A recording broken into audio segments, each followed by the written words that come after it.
Well, hello everyone. Okay, getting the volume here. Welcome to the what are government jobs like and how do I get one panel. So my name is Britt Hoskins and I'm a career advisor serving the colleges of forestry, agricultural sciences, and earth, ocean, and atmospheric sciences. Can people hear me in the back? Yes? Too loud? Good? Okay, good. It sounded a little bit loud to me, but I want to make sure you can hear. Let's see here. So, welcome everyone to the panel. Special shout out to all the students joining online. We'll be taking some questions via chat, so we're glad that you're here from across the country as well. And so I'm just going to start by introducing our panelists, and then before we jump into questions for them, I have a little mini presentation just on the government jobs process so that we kind of just cover the basics there. So let me just quickly introduce our panelists. So we have Jessica Ritter right here to my right. She's a senior IT auditor with Oregon Secretary of State, the Audits Division. We have Julie Dumbia over here. She has a new title, an Energy Efficiency Policy Specialist, formerly our Fish Program Analyst. Yes? Okay, she's with Bonneville Power Administration. Kelsey Irvine, Native Plants and Waterways Volunteer Coordinator with City of Eugene Parks and Open Spaces. Matthew Edwards is a soil conservationist with the USDA's Natural Resources Conservation Service. And then at the end, we have Scott Owen, a talent acquisition program manager with the U.S. Forest Service. So yeah, let's start by giving a round of applause for our panelists. Yeah. Enthusiasm, I love it, it's good. Okay, so as I mentioned, I'm just going to do a really quick overview of government jobs process. I'm just going to fly through this. I can share the slides with all the attendees, including the online attendees. Oh, one other thing here. I have this jobs tips sheet. If you could start this circulating around amongst yourselves. This is just the overview of how to do federal job applications. So we'll get you guys all this information, but I want to use the majority of the time with our panelists, so I'm going to go pretty quick here.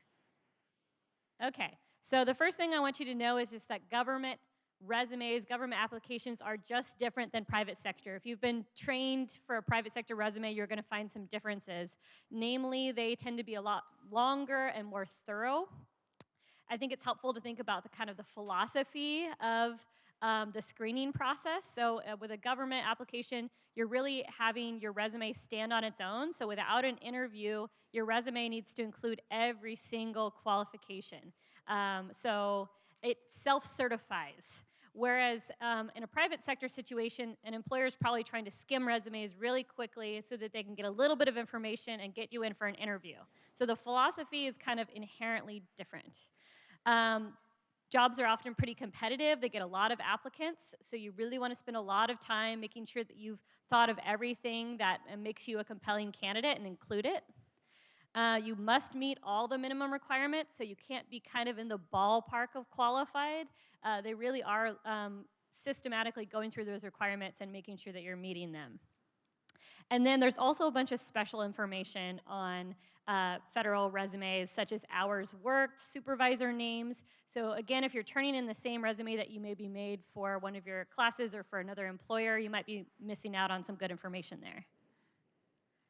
So again, just reinforcing, you really want to be super thorough. So what I recommend is take that job announcement, print it out, and highlight every single skill they're asking for, and then build your resume off of that. Like, have you covered every single thing? So if they ask for Microsoft Word, you can't assume that they know that you know Microsoft Word because you made a resume in Microsoft Word. Like, you have to list Microsoft Word. Like, be systematic. And also, you can use things like volunteering, unpaid experiences, study abroad, those kinds of things. Leadership activities can count as experience as well to kind of round out your hours and things. Okay, also just a note that in addition to listing your job responsibilities, you also want to list results. So how did what you did affect the company that you were working for, the organization? How did you achieve a positive impact? Can you quantify your impact? That's a good principle in government applications or really anywhere. So quick note on the GS stuff, because this can be confusing. What is GS? It's the General schedule, right? So this is kind of the pay system that exists for the government. So there are some established levels that you can qualify for, and then within those levels, there's also steps that determine pay. So this little chart over here might help you understand it a little bit. You might be applying maybe in the 3 or 4 range if you're going for more of a student job. But if you're maybe going for more of an entry level or post-graduation job, you might be up in the 5 to 8 kind of range. So that's just what that means, and you can find all this stuff online and check into it further. And then I also like to note that there's a lot of hiring paths, so you might actually have preference in your application process. Let's say you're someone with a disability or a veteran, or there's different paths, so you can click on these on USAJobs, and it will tell you a little bit more about some of these hiring paths. And then finally, my last note is educate yourself. So if you're going to pursue a government application, they have some webinars that they do on USAJobs every couple weeks, and you can sign up for one of those, and they'll go through and answer your questions, and someone who's a lot more qualified than me will tell you about that. They also have a YouTube page. There's all kinds of stuff. Also note that state jobs are listed separately, so those are Oregon.gov or California.gov. They're in a different spot, and local ones are usually listed separately than that, so USAJobs is just the federal ones. So that is a quick overview. Any corrections from the real experts or additions on any of that? Okay. So I am going to start with a general question. Oh yeah, go for it. Just really quickly while it is on. I would say that there's also contractors who work for the government, and those are oftentimes on the jobs like Monster and things like that. So you can still kind of work at a government agency, but for an individual contractor too. Yeah. So add away. You were talking about resumes and like a 7-page resume. So I would clarify the difference between an application and a resume. So I work for the state. So this is at the state level that I'm talking about. So a position is going to have, if they post a position for a state government position in Oregon, they're going to have an application that they want you to fill out. That's going to have cover a bunch of information. Oftentimes, a resume is an optional thing that you can add to that. I would not submit a 7-page resume on top of the application. I would keep that to the brief resume, and then the application is going to cover all the things that they really want to hit. But if you want to really emphasize something that you did to put yourself, to kind of set yourself aside from, in addition to the questions that they've already asked, cover that in your resume. But I would keep that brief, that piece. And one more thing is with the city employment, there wasn't the GS tiers. So it's more of an open application process, and it's just really based on your skills and experience and education. But certainly make sure to be as thorough as possible. In our case, in the city of Eugene, the initial submission goes through a computer first before it ever gets to a human being that sets eyes on it. So when Britt was mentioning that you really put the words in that are also in the job description, that's very serious because that computer catches them, and then you'll get to the next level. And then if you apply for Forest Service jobs, a person looks at every single application and every single resume. So we don't have the computer screening, so just make sure you're explicit and they can't infer. At the state level, at least how they do it at our agency, and I think this goes across the state. So HR will look at it. So there'll be minimum qualifications that are listed, and our HR that is totally separate from the manager that's hiring for the position will look at it and say, are the minimum qualifications hit? If you don't meet the minimum qualifications on the position, it won't even get to the manager. And then the manager goes through the next level and says, okay, who do we want to interview? Thank you so much. Yeah, so you can see there's a lot of diversity in government positions. They're not all the same at those different levels. So I'm glad we have a lot of perspectives here on the panel today. So let's start with, I want to hear what was your major or your master's program, and then kind of how did you get from being a student to what you're currently doing now? All of you. Yep. Lay it on us. I have a Bachelor's of Agricultural Science from the Tennessee State University in Nashville, Tennessee. I started my career in the NRCS, and my junior year of college. I started as a Pathways intern, and that pretty much kind of launched me on my journey. I started in the state of New York and continued throughout my college career, continued in Tennessee until I graduated, and I actually qualified for an actual position across the United States here in Portland. So, and I took it. So I got my degree here in accounting and business information systems. So I went and I did financial auditing for a year and a half, got my CPA, and then went to IT auditing. So I was able to leverage both of those degrees. So I went to school back east and then came to OSU for my master's degree, or my first master's degree. I did a couple of internships, which I think were really, really helpful for getting the job that ultimately I moved into. So while I was here at OSU, in between the 2 years, I did an internship at the City of Portland, Bureau of Environmental Services. I took one term and took classes online while I was here, and went to DC and was at the State Department, Bureau of Oceans, Environment, and Science. And then I also did another fellowship in my very last term here. So I was here most of the time, but also away a bit of the time.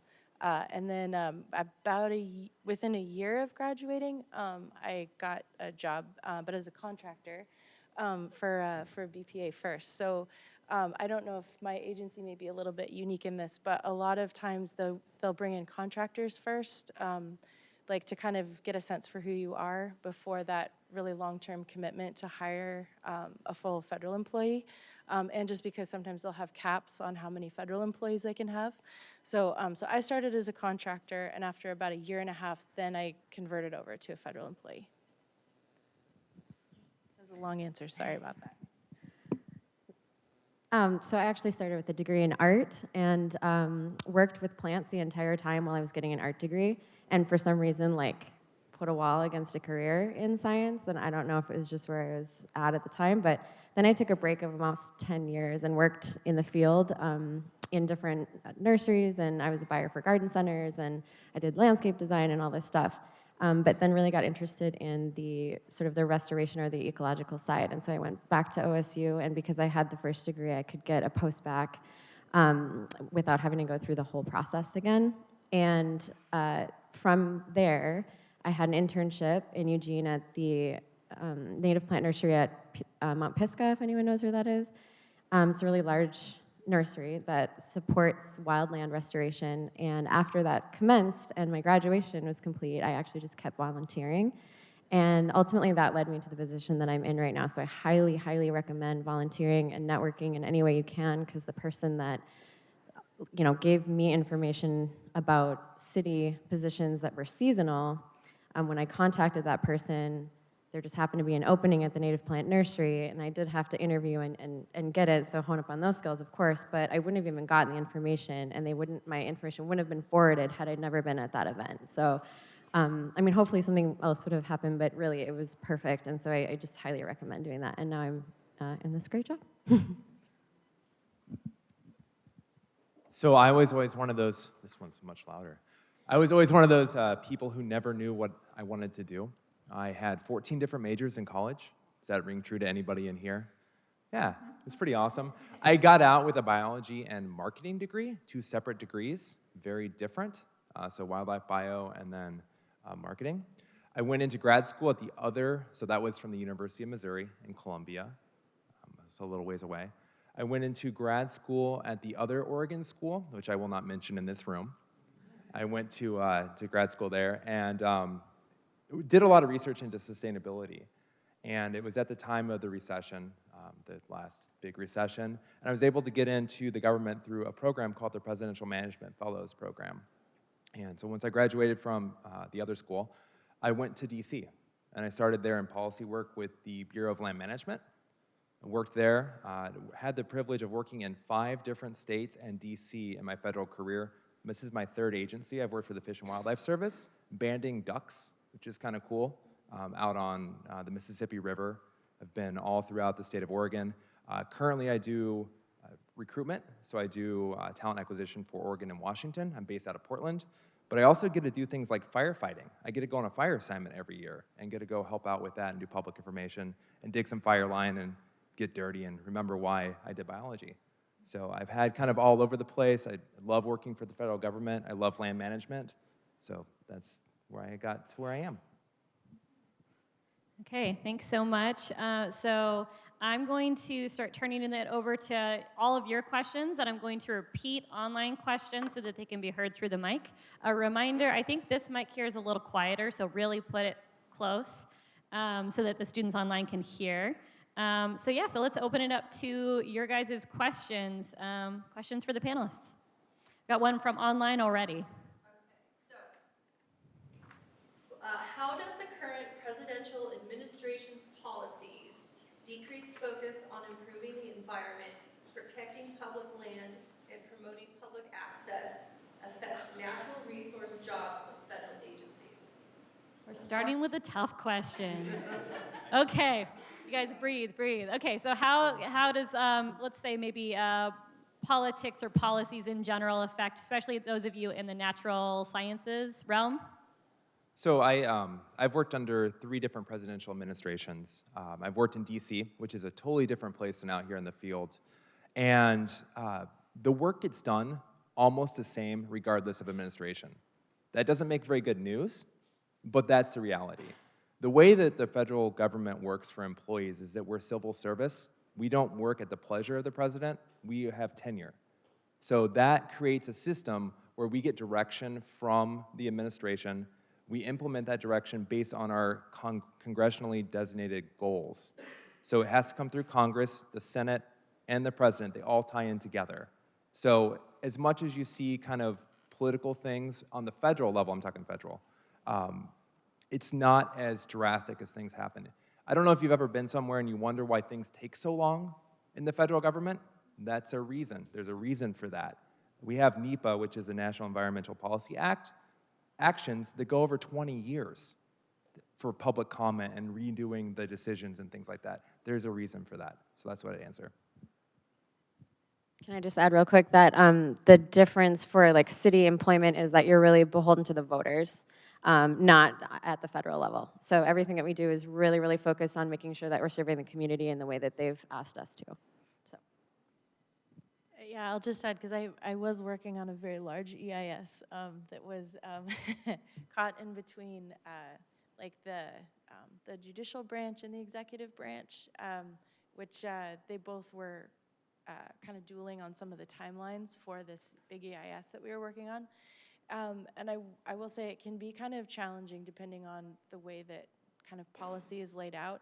But we are really fortunate in this part of the country that there's a lot of people watching environmental issues, and we've got a lot of really active stakeholders. So if anything, if any actions are implemented that are kind of questionable or maybe too far out of bounds, you have people litigating right away. So I think that's a really good, it's a check on how far, big changes can be made anyway. Because if there's anything too drastic that gets, sometimes people are fearful that things will get too far in any direction, but there's a lot of checks and balances in the region too.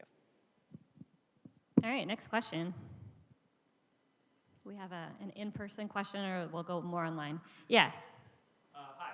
So I have a 20-minute phone interview with the Oregon Department of Environmental Quality on Friday. So I'm just looking for any tips, like how should I dress, like what should I say? So tips for an interview with DEQ.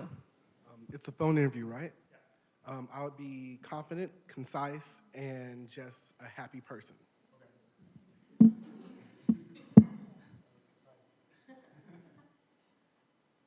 Yeah, I'm trying to think. So for for the state agencies, like it's just it can be a little awkward because you don't have that face-to-face, right? So just make sure that, it's kind of like what you're saying. Just make sure that you're presenting your best self as you can without having that face-to-face, and if you can exude confidence. Over the phone as much as you can, to just be super direct and make sure that you're clearly articulating what you're trying to get across, because there's no body language there. Do you know if the questions are timed? I mean, okay. If they are, pay really good attention to that. I'm not speaking from a state perspective, but just I've been on these phone panels where if people aren't doing time management, the manager can often take that in a negative way. So a couple things with the state. I've noticed some agencies provide the questions beforehand, like maybe 20 minutes before. With the state agencies, federal, it's not that way. Know who's on the panel, who you're talking to, so you can send them a follow-up email. People don't do that. Like, I mean, I've hired people and they don't do that. It makes a big impression. And usually a 20-minute interview is a screening interview. So to get it on to the decision makers. So make a positive impression. And have a good question for them. I would say the same goes for federal level jobs, at least in my agency. Oftentimes enough, if I'm interviewing for a job, I'm going to look and see what type of practices they're doing, what type of business they're doing in that county. Because it just makes a lot more sense. You're talking to the boss and you're very familiar with what they're doing. And so it just goes a whole lot smoother and quicker. So kind of also to the time limit thing. So when I was in the College of Business, one of the recruiters there for a CPA firm taught me the STAR model. I don't know if everybody learns that, but it's a nice way to not get carried away with your answer. So situation, task, action, result. What did the situation call for? What needed to be done? What did I do? And how did it turn out good? It helps you kind of like keep yourself on track so you don't rattle on for 20 minutes on the first question. And the STAR method is how the USDA does their hiring now. So just a tip. And you can find the STAR method on the Career Development Center website. Okay, next question. Let's do one from online, and then we'll go more in the room. Okay, so do you have any recommendations or advice for students who don't really have any job experience related to their degree so far? So tips for students that might not have a ton of job experience. I'd just say, as I kind of mentioned before, I would go out and volunteer in the community in the field that you're interested in. There's almost always opportunity, at least in this region, for that. Get involved in any kind of, maybe it's an unpaid internship, but I certainly take interns that are not doing it for credit at the nursery. And, or if you can do outreach events. I mean, the idea is kind of networking and getting your face in front of people that are doing this work. I just really think that's very important. I'd also say if you emphasize transferable skills, that can be a huge, it's very hard to quantify. I mean, managers, hiring managers can take it in a variety of different ways. Some of them look a lot at transferable skills and others are a lot more selective. But if you don't have a whole lot of experiences aside from, volunteering and looking to get some more of those experiences, looking back at, were you a camp counselor and maybe you supervised some people, that's a great skill. I mean, put that down. So emphasizing those. Okay. I would emphasize joining an on-campus club. I was a part of the Minorities in Agriculture and Natural Resource-Related Sciences Club at Tennessee State University, and that exposed me to a lot of opportunities and experience. How did they do that if you're just campus? I'm just curious. When I go to the campus question, It is where you live. They do have community organizations around. So to reiterate the internship thing, so before I came here today, I just did a quick on what Oregon's got going for internships, because I don't think that they expect you to have a ton of experience for an internship. And right now, they've got positions open at Department of Fish and Wildlife, Department of Transportation, Department of Forestry, Department of Revenue. So that's a great way to get in, get experience, but also start to make connections. And lastly, if you can, seasonal positions. So maybe they're not these full-time guaranteed year-round positions, but if you get a foot in the door and if you can afford it, I would highly recommend that as well. Okay, next question. Yeah. I guess sort of building off of that, what previous job experience do you look for in applicants? Like, would it be a good thing to maybe have an on-campus job at a research facility or at one of the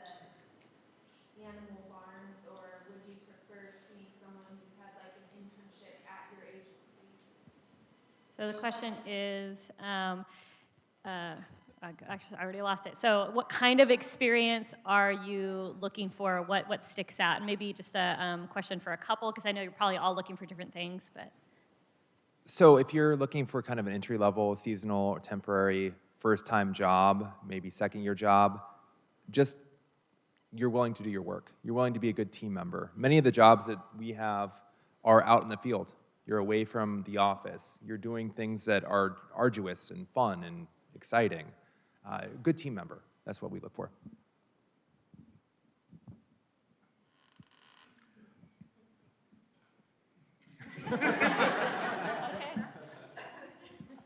All right. Next question. Yeah, Erin. This is kind of a federal job-related question. I've been looking at recent graduate positions a lot because I'm graduating this spring, and a lot of them are open, like you can apply at different GS levels. And I'm curious, like, if you pick a GS level and you don't qualify, you get considered for the one below, or are you just thrown out? Like, how to like gauge that exactly?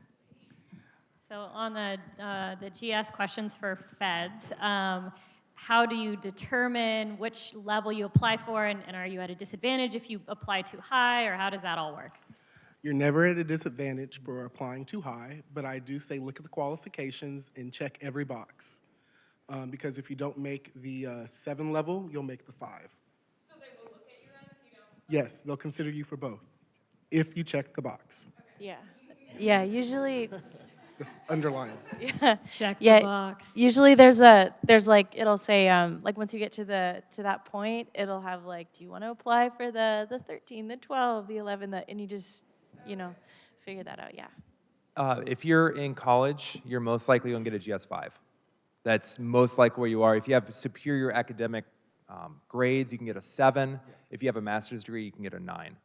I would say that really varies by agency too. It does. Because ours is really high, yeah. I will concur. Usually a master's degree will get you in at a 7. A bachelor's will definitely get you in at a 5. But like at my agency, like with a master's, you come in at as a 12. So it's like, it's just, because we're headquarters, so it's a little different. A lot of the others have headquarters in other parts of the country. We just happen to have ours in this part of the country. So it can really vary, like where you come in. It just depends by agency. So it also depends, they're non-appropriated funds at BPA too. So they're different schedules than appropriated funds. It's a bureaucratic thing. Anyway, check OPM, which is the Office of Personal Management. There's a spreadsheet there, and it's all in law. So it's not really flexible. Okay, next question. All right, well, here, and then we'll do an online one, so. So I heard also graduating in spring, so when exactly would you recommend that we start applying? It's kind of weird now. Too far or not? Apply now. Just When now. should people start applying before they graduate is the Well, question. I would say apply now and continuously, because they're going to be closing and they'll be opening again. I would say they have a service where you can basically search what type of job specifics you want, and you can actually have it emailed to you, and then it just makes it a whole lot quicker. And I will just add too, the STEP program is kind of an internship that rolls into a career position after a year. So those ones you can start anytime, and those are really, really nice jobs, because as long as you stick with that internship, it converts to a permanent position. Follow up. What about the jobs that are basically open before we graduate? There's a lot of ones that are open kind of early on, and like we miss a lot of those deadlines because we're not graduated yet because we're on a funny system. So OSU is on the term system. They graduate a little bit later than a lot of folks. What about jobs that start in May? Should students still apply for those? I would say yes. It's probably going to take 4 months to get through. Yeah. So I would say apply now. That's what I was gonna say too. Like even city level, it took, I don't know, 9 weeks from the time that I started the process to the time that I began my work, so. And what I tend to hear from employers is that a lot of times they'll work with you. Maybe it's a good question to reach out for the hiring manager and say like, hey, Oregon State doesn't finish here. Is there flexibility there? And just start a conversation. But don't self-select out is what I usually hear. So the only thing that we have in the Forest Service is we have certain surveys that have to happen at specific times. So don't apply for those jobs if you can't be there in February. Most of our seasonal jobs, like the fire season, the stream season, here is later, and the hiring manager or boss will work with you. Okay, I think we're going to online next. I have a lot. So I'll go one by one. Okay.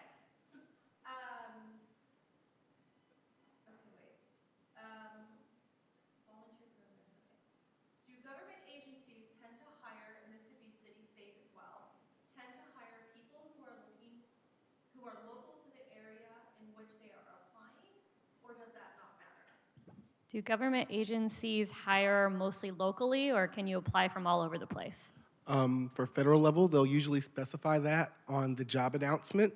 But as I said, I lived in Nashville and I was accepted for a job here in Portland. So it's all about if you want to make that move or not.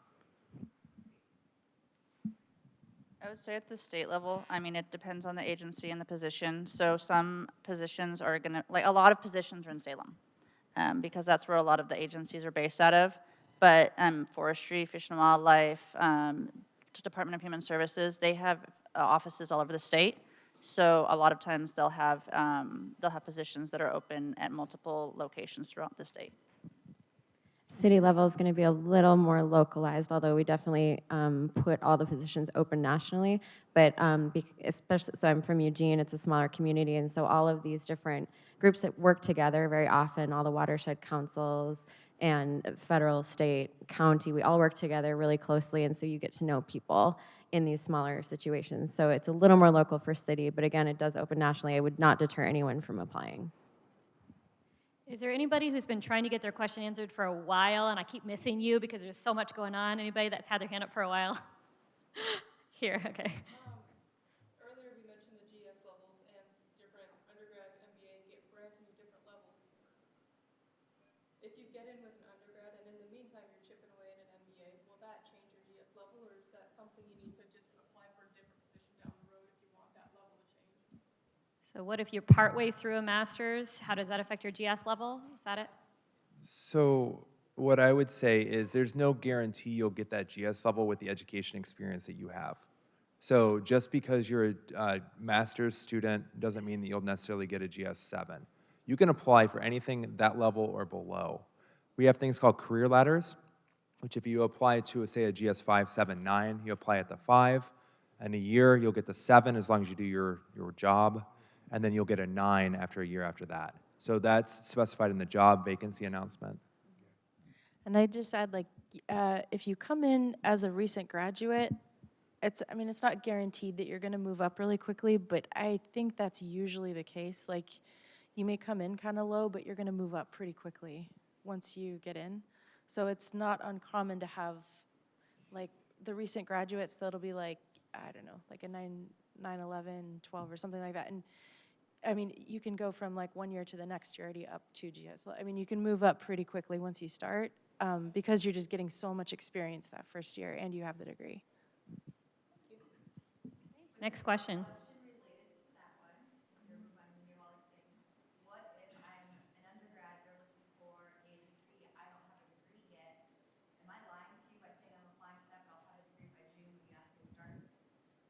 So if your degree is not complete yet, can you still apply for bachelor's level things? That's how the recent grad positions are written, that you have to have graduated within the last 2 years of applying now. Or you're within a year of graduating you have to graduate by the time you start with recent graduates. So there's two things going on here. There is GS level, and then there's something called specialized experience. If you're a GS1, you breathe in, qualifies. Specialized experience, you're breathing, great. You can get that job. If you go higher than that, you have to have some type of specialized experience, whether that's customer service, or it's if you're doing stuff outside like a landscaper, if you mow people's grass, that counts. Things like that. So there's two different components to qualify for a job. You have to have both. And it'll specify in the vacancy announcement for federal jobs and state, I'm pretty sure, what they're looking for, like how much. Okay, let's take another one from online. So we have a lot. So I believe this question is geared more towards applying to USAJobs, but do the resume rules for government jobs apply to government internships as well? Yes. Okay, next question. All right, I appreciate your brevity. It's good. It's good. I like it. This is more for the federal, but you guys happen to move around a lot in your job. Was that because you chose to, or because the next available position to move up was across the country? Is it advantageous to move geographically? Is it required? It is absolutely advantageous. You actually get paid more quicker moving around. You get more experience, and you're more desirable. The Forest Service has 92 offices in Oregon and Washington. That's just here. We have 33,000 employees throughout the country. 3,200 of those are within Oregon and Washington. It depends what you want to do. We have people who come in, they want to be a wildlife bio. They want to do that for their entire life, their entire career. They've done 40 years of that. They love it. There's people who want to be the chief of the Forest Service. To do that, you're going to have to move around. Just kind of depends what you want. I would say it's, at my agency anyway, it's a bit of a balance. So, and I'm talking about moving around within my agency. So it's very advantageous, as these guys mentioned, to get more experience within your agency. But there, some of the managers I know have also mentioned that they're looking for somebody who they're not going to have to replace in 2 years because they've moved on to something else. So they are looking for some pattern to the moving around. So if it's a natural progression, that's a really good thing to emphasize in when you're interviewing with them. Like, yeah, I've been in this group, in this group, in this group, but this is what I'm working towards. This was the experience I'm trying to get, because they don't want to train you up to just see you leave again either. And to go quick go back, there's 2 million jobs in the federal government. It's the same employer. So you can go and do really almost anything you want as having the same employer. Now, would my bosses at the Forest Service like me saying that? Maybe, maybe not. I've worked in 3 different agencies. You can do things that are really, really cool in different places and still have the same insurance, same pay, same everything. Your time off carries over, all that stuff. You can live anywhere. And if you move, you actually might stay at the same step or in grade, but you might actually get a pay increase because it's a different state and a different cost of living. Yeah, and I was even at the city level, like if you move around, we offer career development or acting in capacity positions. So these are positions where someone else has moved on or up, and now that position needs to be filled, and they might only be a year long, or maybe they're working on developing a more permanent position. They're bringing in people for funding for a year or 2 years. If you take those opportunities, it can look really good. One, it's a career development for you where you build skills, but it can look good to any of the agency, showing that you have these different interests, these different skills, and it might make you more marketable later in a position that you're really geared towards.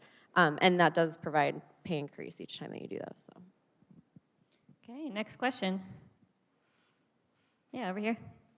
So out there amongst a lot of the varying government agencies like that, there's a lot of different jobs, I've never even heard of or, don't know anything about, don't know even if I'm qualified for or if I'll even like it. Is there any way to kind of get that information or, learn more about the job even if I don't know like that specific job?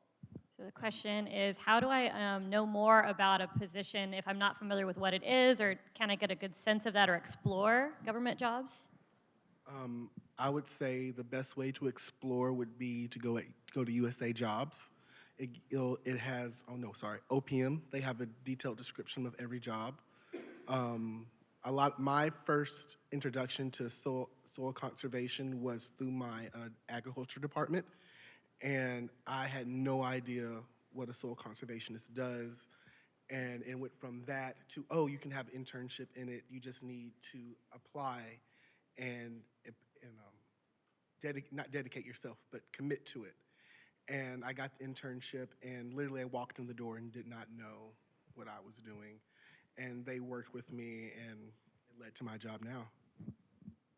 We had a really interesting assignment in one of my classes. I think it was a professional development class in the College of Business, where we were asked to go reach out to somebody that had the job we want and sit down and have coffee with them. And so I sat down with the person that is now my manager, just to see what is the job, what are you looking for, what do you like about it, what is not your favorite thing about it. So that's a good way to just reach out to somebody and see if they'll go meet you somewhere. Yeah, I would say informational interviews, just briefly, because you covered it really well. But people are generally, I wouldn't be intimidated to reach out to people if it looks like they've got a job that you might be interested in, or just experience, or know something that you are. Because a lot of people don't get a whole lot of contacts, like proactive contacts from students, and people are really happy to, in the government, I would say especially. I mean, you're there for public service. Like, people are really happy to and very passionate about what they're working on for the most part, and very eager to talk to students and kind of help with navigating where you want to get to. So, as long as people aren't too busy, which can be a little challenging sometimes, if you can find somebody to talk to, you might just say, hey, I'm interested in this, and I'd love to do an informational interview if you wouldn't mind. And I would say probably 9 times out of 10, they're going to give you a time to meet. Also, we had a person be really successful in joining a work group for a day. And for the most part, it was a volunteer day for them, but they participated in everything that the crew was doing. And even though at that point it wasn't like a supervisor or a managerial position, it was more of a crew field lead, he ultimately did get on to that team, I think really because he decided to take that initiative. Let's take another one from online. How do you get a hold of the person after the interview?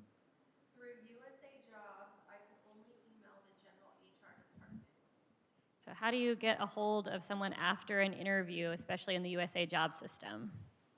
One thing that I found with interviews is make sure you know how to spell the people who are interviewing you, their name. If you have their name and where they work, you can typically find an email address. That person, you can tend to figure out who either the decision maker is or the person who's running that panel to give their recommendations to the decision maker, because there's a couple different ways it works. And do that. If you know what office they work in, you can call the office and ask who it is. Try to be creative. I mean, there's social media, there's all kinds of things out there. LinkedIn, Facebook, Twitter. You can find their information. Not USAJobs, that's not the place to find it. I'm gonna feed into that. It's kind of creepy, but yes, if you know their office and their name, you might not get the whole panel, but you can definitely look up where their office is and see and have all of their email contacts. It's creepy, but it's effective. I would say maybe another resource to do it. That usually you're going to get a call to set up an interview, and so you can always work with whoever it is that was setting up the interview. Also. So networking is possible in the government. And sometimes I have students ask me that. You can talk to real people that can help you in the process. Sometimes it's hard to find that person, but it's worthwhile. Other questions? Yeah, over here. Yeah, so what are some of the advantages of having a government job versus private? Benefits of working for the government. Why should people do what you do? Okay, I'd love to take this one first, if that's okay. So I'd say a couple of things. So the first one is like the sense of public service. I think that's really, really important, and it was for me. When I was interested in going to work for, in kind of energy and that sector, I really wanted to make sure that I wasn't going to get a whole bunch of pressure, like about bottom line, like, that it wasn't going to be profit driven. And I work for, a non-for-profit agency. And so I really like that sense of public service, that I can come to work every day and have that, reflected in my work. The other thing I will say is it was a huge one for me, and I didn't realize it at the time because I was pretty young. I was 27 when I started. But once I had a family, the work-life balance was very, very important to me. And I sometimes work very long hours, but it's my choice to do that, and it's not an expectation. And I think in the private sector, it can be, depending on where you go, it's a lot more the expectation. I like the consistency. And then for the Forest Service, we have offices and places people vacation. I mean, hey, what kind of thing is that? You can live where people pay a lot of money to go on trips. Mine is kind of a combination of both of the previous answers.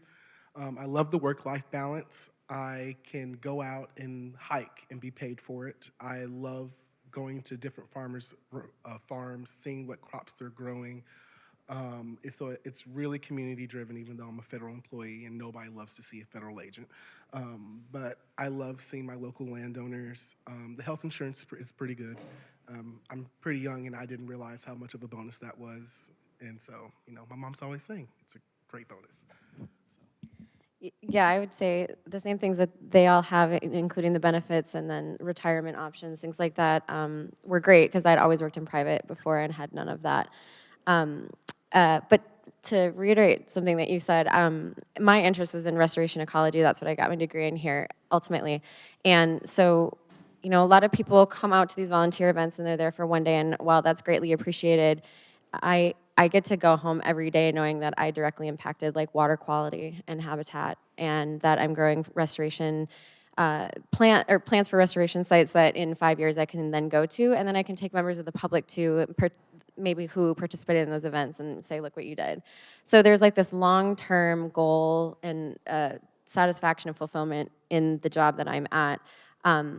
And I feel really lucky to be in it, and that's why like there are so many options for government jobs that if you kind of hone in on things that maybe you don't want, maybe before the things that you do, you can really find a cool niche that serves yourself as well as the community.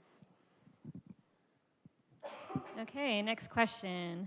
Let's see, let's do one more online. I know there's a lot online. Okay, so this is in regards to GS levels. So with a bachelor's degree, is there an ultimate GS level that you kind of cap out at before you, so let's just say you're there for a number of years despite experience, is there a level that you kind of cap at with just a bachelor's degree? I'm going to broaden this question a bit for students. So what are the benefits of getting a master's degree or a higher level degree in your agencies? I would say the only benefit for a higher level graduate degree in our agency would be to start off at a higher level, but you can get in the door with a bachelor's and you can work your way just as quickly as a master's program. The only exception that we have in the Forest Service to that is if you're one of the researchers. So for the Forest Service, we have the largest research arm of land science in the world. Nobody really is aware of that. So we have more researchers than any other government agency in the world focused on land management. You've got to have a PhD to do that. So that's the exception. Just to add, some of our specialized positions in my agency do require a graduate degree, but you can get just the same amount of experience and apply for that same position. I know that we're talking mostly about federal here, but the benefit to working in your local community, and by no means am I trying to, lessen the GS system, but city is so much more wide open that you can start with a high school degree. And so I just think that if you're concerned at all about what level you're at in education and whether or not you're going to qualify for federal or state, consider going through your local community, because you can certainly get the experience to move up to state and federal from that. Another thing to think about, so I had my original degree set was psychology and corrections, and then I kind of went on a path and led me back to school in accounting and business information systems, because I didn't, I knew for the career path that I wanted that a CPA was going to get me as far as a master's was going to get me from my career path. So also consider certifications, because there's a lot of people in our office that have certifications that we'll get a 5% differential for master's degree or certain certifications. So that's another way that you can kind of develop yourself as a professional outside of higher level education. Okay, next question. See, anybody over here? Okay, I think yes. On the topic of soil and soil-related jobs, what kind of jobs in soil are the highest in demand right now? What jobs in soil are highest in demand? We need soil conservationists in every state. You can literally apply now, and you're going to have Well, when I first applied, I think I did about 32 applications, and they're just in demand. You can go as, I think, state of Oregon now, we're looking for, I think, a position's open down in Roseburg. We're looking for range management, even though that's a specialized soil, but we are looking for that. But if you're looking to move, we have positions open all over the country. Yeah. So I'm a master's student currently, graduating in December, so I'm a little bit out. There are currently jobs I'm looking for now, so is it best to put apply to them and put in my cover letter? By the way, I can't start until then, or should I not even include that information and see if I get the job first? So if you're applying, maybe longer than 6 months out, is it still good to try now, or should you wait till closer to the time and just kind of clarify that maybe you can't start right away? Many of the applications will have an availability date, depending on where you're applying. Cover letter is a really good place to put that. I would say maybe 10% of people use a cover letter. So if you're one of those 10%, you're already above the 90%.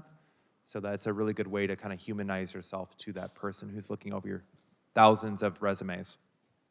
When they say cover letter optional, that doesn't mean it's optional. Do it. Yeah, and I would just say, just for the practice, it'd be worth it. Some of these are such long application processes at all these levels. So getting kind of familiar with that, it'd be beneficial.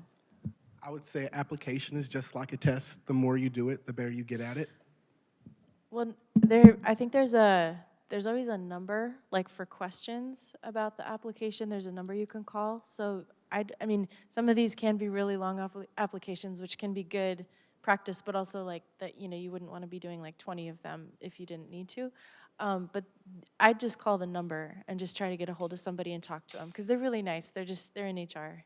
They'd probably love to talk to a person rather than review applications. There are also possibilities to be a student and work, kind of like an internship thing, and I've seen creative flexibilities with that too. I'd say at the state level, if it's open and you're within a year, apply for it. If it's something that it's like a seasonal thing, they're going to say they need you from there to there. So that'll be in the job posting. So we only have about 5 minutes left on our normally scheduled panel. I did ask the panelists if they might stay, 5-10 minutes afterwards, because I thought we had a lot of people and a lot of questions. So feel free to leave if you need to leave right at time, or you can hang out a few extra minutes if we still have questions. So online question? Yeah. All right. Post-graduation, how long did it take you to get established in your career? This person is trying to manage their expectations. So how long does it take to go from student to professional? And I imagine that kind of encompasses some seasonal part-time question. And how should they set expectations, that transition? I'm still getting established. Yeah. I have a lot of friends that are higher on the ladder than I am in the same position, and they honestly told me when I accepted this job, expect to work a second job at least the first 2 years, because you're moving, you're getting used to a different position. So expect a lot of great things from yourself, but always realize that you're a person and you have to work at your own pace. Yeah, so for me, I was very sad for about 6 months after I graduated. It's really hard because you don't know when that job is going to come through. So it can be really, really hard to kind of keep your motivation up and, keep applying for things. I think for me it was under a year. It was maybe after about 9 months. I will say I didn't, because there were good things about going to the internship in DC and going overseas for research, but it also kind of prevented me from doing some networking locally. So part of it could have been that, but it took about 9-12 months, and there was a period that was very difficult in there. I will also say, just, to not get really discouraged. When I first, so I started as a contractor at my agency, and there were 2 companies that were out of, I think there were 6 total, that were all submitting kind of bids for this job. And so they'd put forth several applicants, for each company would, and then my agency kind of picked which ones they wanted to interview. So one of them said, oh, you know what, we've got lots more qualified people than you, we're not going to put your application forward. The other one was like, are you qualified? And I said, yes, of course I am. And so they put my name forward, and I ended up getting hired. So, I wouldn't be discouraged if you hear a lot of no's. Sometimes it just takes some time to get through.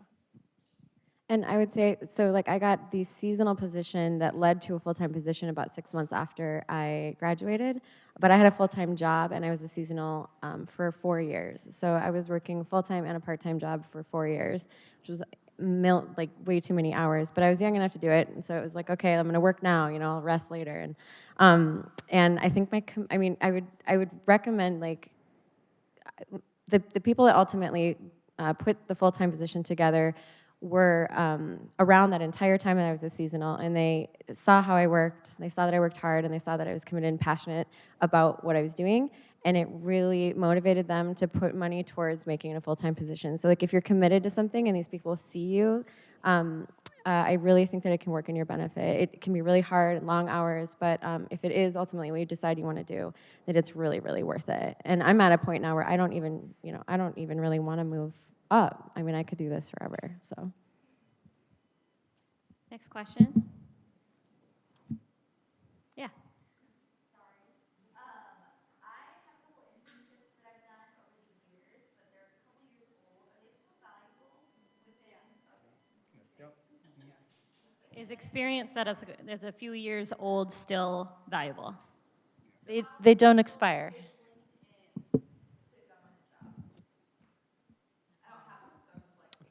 How important is LinkedIn to government jobs? The government's about 10 years behind social media. So we're just thinking about getting a corporate LinkedIn page for the Forest Service. Yeah. I'll go with that. Okay, let's take maybe another one from online. Yeah? How many people typically apply for a bachelor's degree type of position with the federal government? And do jobs ever have caps to applications? So how many people are applying for bachelor's level positions, and are there caps on how many people can apply? Depends on the location. If you're going to somewhere like Bly, Oregon, no disrespect to that place, or Powers, Oregon, in the Forest Service, there aren't very many people. It's pretty remote. If you're applying to Bend, lots of people, lots and lots of people. There are caps to certain highly desired locations. It'll say that in the vacancy announcement. Once they hit the number, the application will close. Also know for USAJobs, the day that it will close at 8:59 p.m. Pacific time. It's not 11:59 because it's Eastern time, so it's 8:59. Yeah, and I would say like size of community matters absolutely, but type of job. So I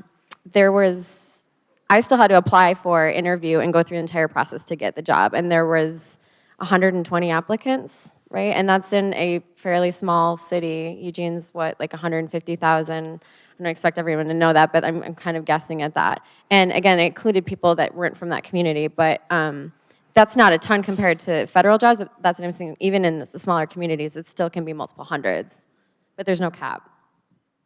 So I'll take one or two more questions, but I would also encourage anybody here that wants to come up and talk with the panelists, I would encourage you to do that. They talked a lot about that networking connections and how that got them places. So they're here right now, so I would encourage you to not run away if you can, and if you have specific questions. I will also share out the slides, the contact information for all the panelists, unless anybody tells me not to, and that sheet that I passed around. So one or two more questions. Anybody else? Any more online?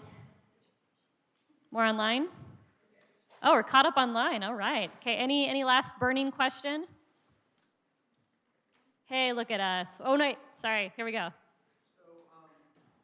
now I'm at the point where I'm just shy of getting my graduating with my bachelor's. But right now I'm still, I'm working 2 jobs, just trying to survive and stuff like that, and trying to do school at the same time.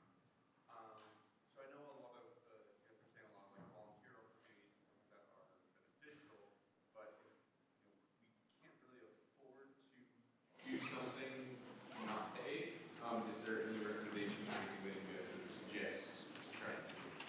How can people get experience if they don't have too much time, and if volunteering is not a luxury that they have time for? So a lot of the internships with the state are paid, but also consider if you need to, just pay your bills, you might not get the job that you're looking for first, but get if you can get your foot in the door, then you start to make those connections and you start to get some experience, and then you can work your way from there. I would like to piggyback back off of that. A lot of our internships are paid. In case we also have technical positions or technicians, and usually those positions don't require a bachelor's in my agency.